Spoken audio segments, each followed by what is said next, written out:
নবনির্বাচিত মাননীয় সংসদ সদস্যগণের শপথ গ্রহণ অনুষ্ঠানে আপনাদের সবাইকে স্বাগত জানাচ্ছি। এখানে সংসদ সদস্যদের আসন জাতীয় নাম্বার এবং জেলার নাম্বার।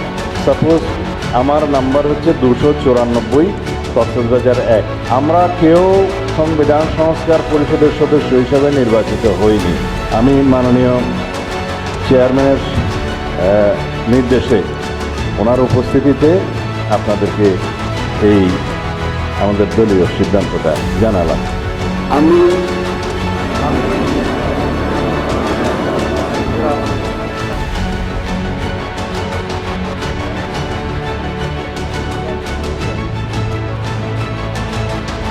ভিডিওর কিছু অংশ প্রথমে দেখে নিশ্চয়ই বুঝতে পেরেছেন ভিডিওটি খুবই গুরুত্বপূর্ণ হতে যাচ্ছে। আসলে কি হতে যাচ্ছে সেটি দেখতে ভিডিওটির সাথেই থাকুন। শপথ বাক্য পাঠ পরিচালনা করবেন মাননীয় প্রধান নির্বাচন কমিশনার জনাব AMM নাসির উদ্দিন। তিনি শপথের পূর্বে যথাসময়ে শপথ কক্ষে উপস্থিত হবেন। শপথ অনুষ্ঠান শুরুর পূর্বে শপথ সম্পর্কিত কিছু বিষয়ের প্রতি নবনির্বাচিত মাননীয় সংসদ সদস্যবৃন্দের মনোযোগ আকর্ষণ করছি।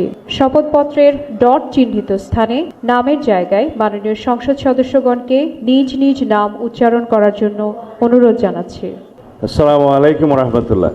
আজকের এই ঐতিহাসিক দিনে আমরা মহান আল্লাহ রাব্বুল আলামিনের দরবারে শুকরিয়া আদায় করছি। দীর্ঘ 16-17 বছরের ফ্যাসিবাদ বিরোধী গণতান্ত্রিক সংগ্রামে অনেক রক্তদানের মধ্য দিয়ে, রক্তের সাগর পাড়ি দিয়ে আজকে আমরা এইখানে উপনীত হয়েছি। সবাইকে আমরা দলের পক্ষ থেকে আমাদের মাননীয় চেয়ারম্যানকে স্বাগত জানাই। এই শপথ গ্রহণ অনুষ্ঠানে একটু পরে প্রধান নির্বাচন কমিশনার আসবেন।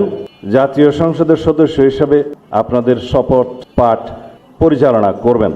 সংবিধান অনুযায়ী 148 আর্টিকেল 2A অনুসারে স্পিকার এবং ডেপুটি স্পিকার অথবা তাদের মনোনীত প্রতিনিধি কর্তৃক 3 দিনের মধ্যে যে শপথ করানোর বিধান রয়েছে সেটা পার হয়ে যাওয়ার পরে পরবর্তী 3 দিনের প্রথম দিনে সাংবিধানিকভাবে CEC প্রধান নির্বাচন কমিশনার এম্পাওয়ার্ড ক্ষমতাপ্রাপ্ত হয়ে তিনি আজকে শপথ পরিচালনা করবেন। বিধায় আমরা সদস্যদের শপথ পত্র বা ঘোষণাপত্র এই সাদাটাতে আমরা দস্তখত করব শপথ নেয়ার পরে। এখানে আপনাদেরকে বলা হয়েছে আমি ডট ডট জায়গায় নিজের নাম লিখবেন এবং এখানে সংসদ সদস্যদের আসন জাতীয় নাম্বার এবং জেলার নাম্বার। সাপোজ আমার নাম্বার হচ্ছে 294, কক্সবাজার 1, সেটা লিখতে হবে। এখানে নিচে আছে নির্বাচনী এলাকার নম্বর, স্বাক্ষর এই জায়গায়। এর বাইরে আরেকটি এই এটা সবুজ না নীল কালার যে ফর্মটা আছে এটা সংবিধান সংস্কার পরিষদ সদস্যদের শপথ ফর্ম। আমরা কেউ সংবিধান সংস্কার পরিষদের সদস্য হিসেবে নির্বাচিত হইনি এবং সংবিধানে এটা এখনো ধারণ করা হয়নি। গণভোটের রায় অনুযায়ী সংবিধান সংস্কার পরিষদ গঠিত হলে সেটা সংবিধানে আগে ধারণ করতে হবে এবং সংবিধান সংস্কার পরিষদের সদস্যকে কে শপথ নেয়াবেন সেটা বিধান করতে হবে এবং কোন এরকম ফর্ম এটা সংবিধানে নেই। এই ফর্মটি 3য় তফসিলে আছে সাদাটা। এইরকম তখন একটা ফর্ম সংবিধানের 3য় তফসিলে আসবে। সেগুলো সাংবিধানিকভাবে জাতীয় সংসদে গৃহীত হওয়ার পরে তখন জাতীয় সংবিধান সংস্কার পরিষদের সদস্যদের শপথ নেয়ার বিধান করা যাবে। বিধায় আমরা এখন সাংবিধানিকভাবে এই পর্যন্ত আমরা এসেছি। আমরা সংবিধান মেনে এই পর্যন্ত চলছি এবং আশা করি সামনের দিনেও চলব। আমি মাননীয় চেয়ারম্যানের নির্দেশে ওনার উপস্থিতিতে আপনাদেরকে এই আমাদের দলীয় সিদ্ধান্তটা জানালাম। ধন্যবাদ সবাইকে। শপথ বাক্য পাঠ পরিচালনা করবেন মাননীয় প্রধান নির্বাচন কমিশনার জনাব AMM নাসির উদ্দিন।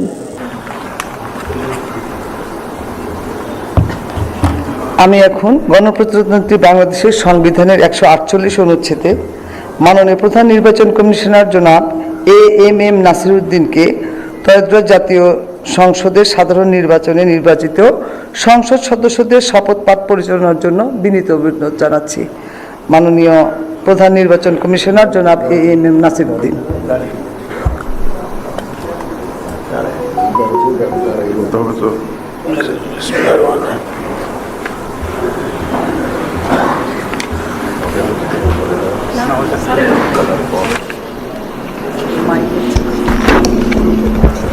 ঠিক আছে।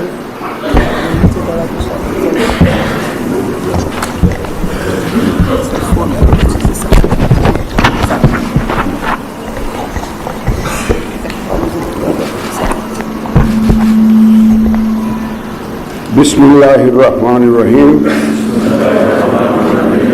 ত্রয়োদশ জাতীয় সংসদের সাধারণ নির্বাচনে নির্বাচিত মাননীয় সদস্যবৃন্দ, আসসালামু আলাইকুম।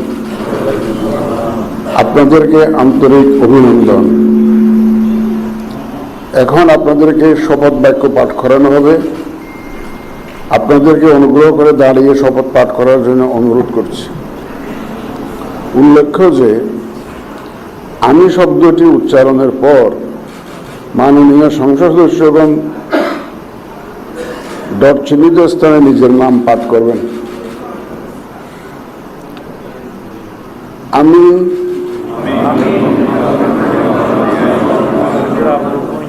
সংসদ সদস্য নির্বাচিত হইয়া সশ্রদ্ধ চিত্তে শপথ বা দৃঢ়ভাবে ঘোষণা করিতেছি যে আমি যে কর্তব্যভার গ্রহণ করিতে যাইতেছি তাহা আইন অনুযায়ী ও বিশ্বস্ততার সহিত পালন করিব। আমি বাংলাদেশের প্রতি অকৃত্রিম বিশ্বাস ও আনুগত্য পোষণ করিব এবং সংসদ সদস্য রূপে আমার কর্তব্য পালনকে ব্যক্তিগত স্বার্থের দ্বারা প্রভাবিত হইতে দিব না। ধন্যবাদ আপনাদের সবাই।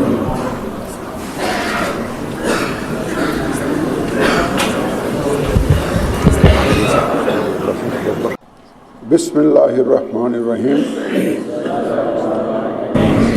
ত্রয়োদশ জাতীয় সংসদের সাধারণ নির্বাচনে নির্বাচিত মাননীয় সদস্যবৃন্দ, আসসালামু আলাইকুম। আপনাদেরকে আন্তরিক অভিনন্দন। এখন আপনাদেরকে শপথ বাক্য পাঠ করানো হবে। আপনাদেরকে অনুগ্রহ করে দাঁড়িয়ে শপথ পাঠ করার জন্য অনুরোধ করছি। উল্লেখ্য যে আমি শব্দটি উচ্চারণের পর মাননীয় সংসদ সদস্যগণ ডট চিহ্নিত স্থানে নিজের নাম পাঠ করবেন। আমি সংসদ সদস্য নির্বাচিত হইয়া সশ্রদ্ধ চিত্তে শপথ বা দৃঢ়ভাবে ঘোষণা করতেছি যে আমি যে কর্তব্যভার গ্রহণ করিতে যাইতেছি তাহা আইন অনুযায়ী ও বিশ্বস্ততার সহিত পালন করিব।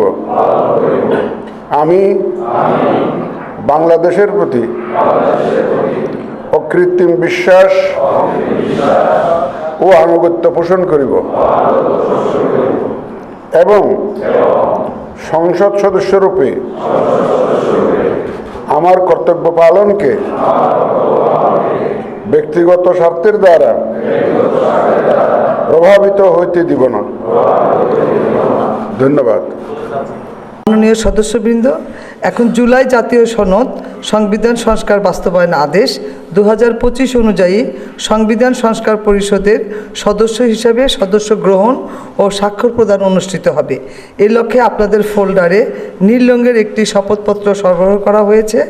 আমি এখন জুলাই জাতীয় সনদ সংবিধান সংস্কার বাস্তবায়ন আদেশ 2025-এর 8 অনুচ্ছেদ 8 এবং তফসিল 1 অনুযায়ী শপথ পাঠদানকারী মাননীয় প্রধান নির্বাচন কমিশনার জনাব AMM নাসিরউদ্দিনকে সংবিধান সংস্কার পরিষদ সদস্যের গণের শপথ বাক্য পাঠ করানোর এবং পরিচালনার জন্য বিনীতভাবে অনুরোধ করছি। বিসমিল্লাহির রহমানির রহিম। মাননীয় সদস্যবৃন্দ, এখন আপনাদেরকে সংবিধান সংস্কার পরিষদ সদস্য হিসাবে শপথ বাক্য পাঠ করানো হবে। আপনাদেরকে অনুগ্রহ করে দাঁড়িয়ে শপথ পাঠ করার জন্য অনুরোধ করছি।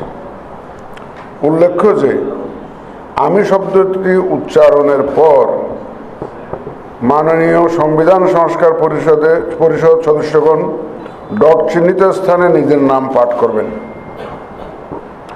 আমি সংবিধান সংস্কার পরিষদ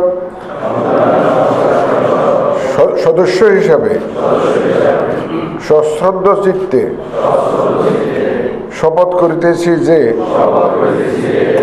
আমি যে কর্তব্যভার গ্রহণ করিতে যাইতেছি তাহা আইন অনুযায়ী ও বিশ্বস্ততার সহিত পালন করিব। আমি বাংলাদেশের প্রতি অকৃত্রিম বিশ্বাস ও আনুগত্য পোষণ করিব এবং পরিষদ সদস্যরূপে আমার কর্তব্য পালনকে ব্যক্তিগত স্বার্থের দ্বারা প্রভাবিত হইতে দিব না। ধন্যবাদ।